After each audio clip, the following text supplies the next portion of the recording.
তারেক রহমানের 61তম জন্মদিন। সেই জন্মদিনে আমাদের প্রিয় নেতা তারেক রহমান কোনো কেক কাটাও এবং কোনো ধরনের উৎসব মুখর কোনো কিছু করার জন্য নিষেধ করেছেন। এই জন্য তার এই উদ্যোগ এবং তার নির্দেশনা আমরা শুধুমাত্র আজকে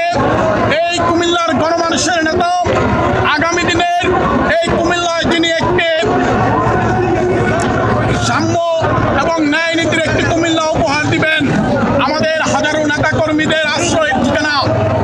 বিএনপির চেয়ারপারসনের উপদেষ্টা হাজী আমিনুর রশিদ ইয়াসিন ভাইয়ের উদ্যোগে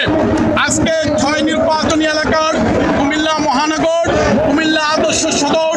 এবং কুমিল্লা সদর দক্ষিণ উপজেলার বিএনপি এবং তার অঙ্গ সংগঠন ও সহযোগী সংগঠনের আজকে উদ্যোগে আমাদের প্রিয় নেতা তারেক রহমানের দীর্ঘায়ু এবং সুস্বাস্থ্য কামনা করে আজকে সকাল থেকে এখানে আপনার কোরআন তেলাওয়াত হয়েছে, কোরআন